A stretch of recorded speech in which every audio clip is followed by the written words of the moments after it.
பிஸ்மில்லாஹிர்ரஹ்மானிர்ரஹீம். பிஸ்மில்லாஹிர்ரஹ்மானிர்ரஹீம். 16வது மக்ரஜ் படிக்கிறோம்.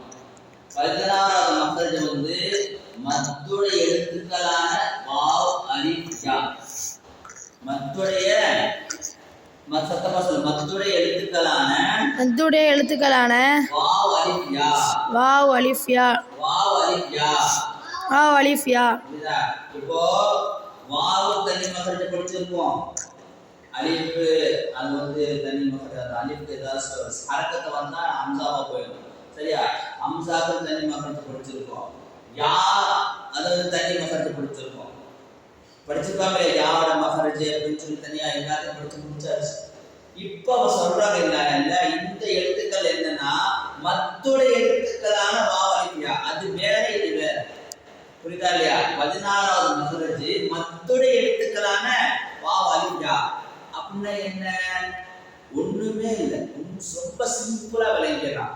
மத்துன்னு சொன்னா என்ன அர்த்தம்? நம்ம குர்ஆன்ல படிச்சிருக்கோம். சின்ன மத்து 3 அலிஃப் நீட்டணும், பெரிய மத்து 5 அலிஃப் நீட்டணும். அப்ப நீட்டுன்னு சொல்றாங்கல்ல, மத்துன்னு சொன்னா நீட்டுதல். மத்து சொன்னா என்ன அர்த்தம்? நீட்டுதல். இப்போ நீட்டுதல் சொல்லும் பொழுது இந்த நீட்டுதல் இருக்கக்கூடிய வாவு, நீட்டுதல் இருக்கக்கூடிய அலிஃப், அந்த நீட்டுதல் இருக்கக்கூடிய யா அப்படின்னு சொல்லி அர்த்தம்.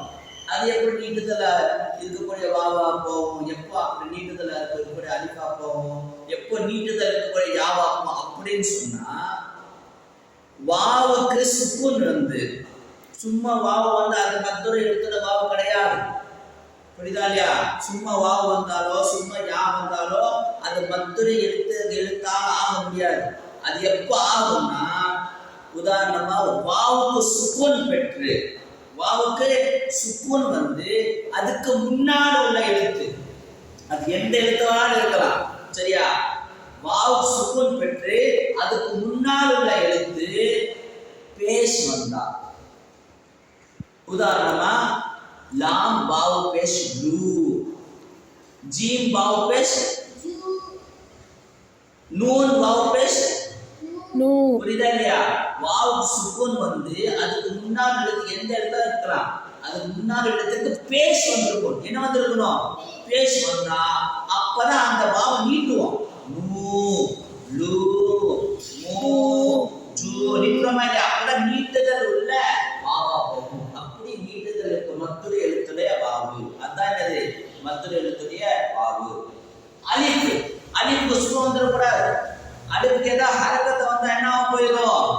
ஹம்சாவா போயிடும். Very good. புரியுதா? அலிஃப்க்கு ஏதாவது ஹரக்கத்தை வந்தா ஹம்சாவா போயிடும். அலிஃப்க்கு சுக்குன் எதுவுமே வரக்கூடாது.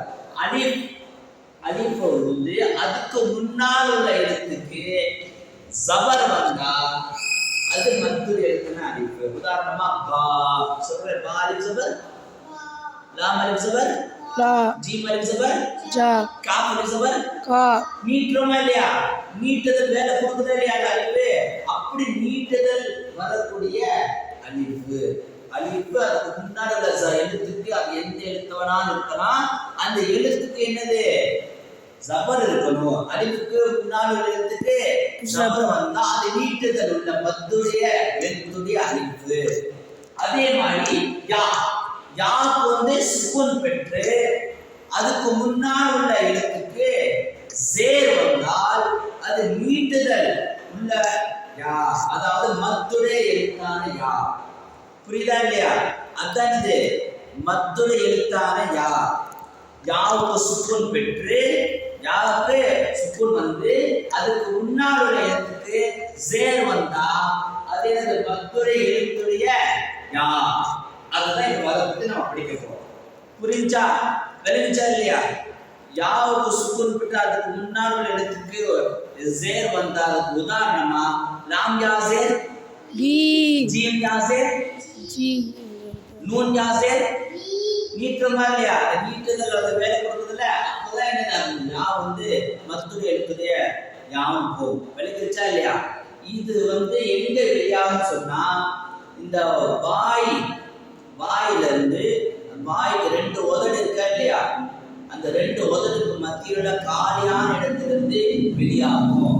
புரியுதா இல்லையா? நீட்ட போது பாரு, லூ மூ இப்படி சரி அலிஃப் தான் வரும். பா ஜா லா எந்த எழுத்தும் கூட அது ஞாபகம் உதாரணம் பாரு மீ தி லி எந்த ஒரு நீட்டுதல் இருந்தாலும் இந்த ரெண்டு உதடுக்கு மத்தியில உள்ள காலியான இடத்துல இருந்து என்னது அங்க நீட்டுதல் சவுண்ட் வரும். புரியுதா இல்லையா? விளங்குதா உங்களுக்கு? இப்ப அதை பத்தி தான் நம்ம படிக்க போறோம். விளங்குதா? சொல்லுங்க. பிஸ்மில்லாஹிர் ரஹ்மானிர் ரஹீம். மத்துடைய எழுத்துக்களான வாவ் அலிஃப் யா. வாவ் அலிஃப் யா. இது மறக்க கூடாதுன்னு சொல்லி சிம்பிளா ஒரு டிப்ஸ். வாய் அப்படி சொன்னா வாவ் அலிஃப் யா 3 எழுத்து வந்துரும். வாய் அப்படி சொன்னா விளங்குதா? என்ன திடீர்னு மத்துடைய எழுத்துக்களான 3 எழுத்து சொன்னாங்க. அது என்னது? வாவு யா அப்படி இன்னொரு எழுத்தும்ல அப்படி சொல்லி மறக்க தேவையில்லை, யோசிக்க தேவையில்லை. மத்தொரு எழுத்துக்கள் சொன்னா வாய் அந்த வார்த்தை நினைப்பு வச்சா அதுல மா அலிஃப் யா இருக்கு. அது அந்த வார்த்தையை வச்சா 3 எழுத்து டக்குன்னு சொல்லிடலாம். அதனால ஷார்ட்டா வாய் நினைப்புக்காண்டி அதை டிப்ஸ் கொடுக்குறது. விளங்குதா இல்லையா? சொல்லுங்க. 16வது மக்ரஜ். மத்துடைய எழுத்துக்களான வாவ் அலிஃப் யா. சரியா? வாவ் அலிஃப் யா. சொல்லுங்க. வாவ் அலிஃப் யா. ஆகும். மத்துடைய எழுத்துக்களான வாவ்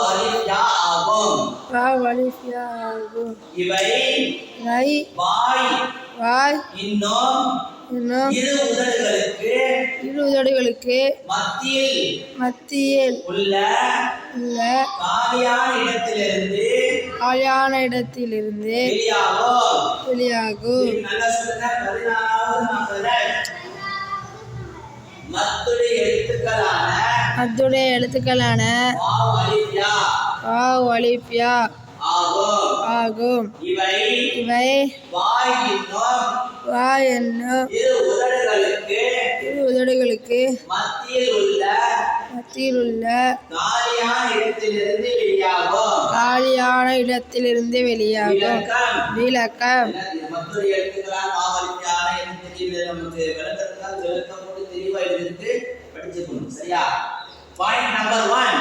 பாயிண்ட் நம்பர் 1. வாவ் ஆகிறது. சுகூன் பெற்று அதன் முன்னுள்ள எழுத்திற்கு பேசும். அலிஃப் ஆகிறது. சுகூன் பெறாமல் அதன் முன்னுள்ள எழுத்திற்கு ஜபரும். யாவாகிறது. சுகூன் பெற்று அதன் முன்னுள்ள எழுத்திற்கு சேரும். வந்தால் மத்துடைய எழுத்துக்களான வாவ் அலிஃப் யா ஆகும். இதுக்கு உதாரணத்தோட விளக்கம் கொடுத்தாச்சு. இன்னொரு ஸ்பெஷல் குர்ஆன்ல ஒரு ஸ்பெஷலா வார்த்தை இருக்கு. இந்த 3 எழுத்துக்கு ஒரே வார்த்தையில உதாரணம் அல்லாஹ் கொடுத்திருக்கான். அல்லாஹ் குர்ஆன்ல இந்த 3 எழுத்துக்கும் உதாரணம் வந்து ஒரே வார்த்தையில அல்லாஹ் கொடுத்திருக்கான் ஸ்பெஷலா. அந்த வார்த்தையை நம்ம படிப்போமா? இங்க பாரு. நூஹீஹா. ஒரே வார்த்தை. நூஹீஹா. நூஹீஹா. சரியா? வாவ் சுகூன் பெற்று அது முன்னால பேசி யா சுகூன் பெற்று சரியா அது முன்னால எழுத்துக்கு யா சுகூன் பெற்று அதுக்கு முன்னால எழுத்துக்கு சேர். அதே மாதிரி அலிஃப் அதுக்கு முன்னால எழுத்துக்கு ஜபர். இது 3 உதாரணம் வந்துச்சு. அது ஒரே வார்த்தையில வந்துச்சு. அதே மாதிரி இன்னொரு வார்த்தை இருக்கு. ஊதீனா. சரியா? வாவ் சுகூன் அதுக்கு முன்னால எழுத்துக்கு பேசி யா சுகூன் அதுக்கு முன்னால எழுத்துக்கு சேர். நூ அலிஃப் அதுக்கு முன்னால எழுத்துக்கு ஜபர். ஊதீனா. சொல்லு. ஊதீனா. இத வந்து ஒரு அலிஃப் நீட்டி சொல்லணும். நூஹியா. நூஹியா சொல்லக்கூடாது. நூஹிஹா. நூஹிஹா. ஊதீனா. ஊதீனா. இப்படி நீட்டி சொல்றோம்ல, இது என்னது? மத்துடைய எழுத்துக்களான வாவ் அலிஃப் யா. புரிஞ்சா?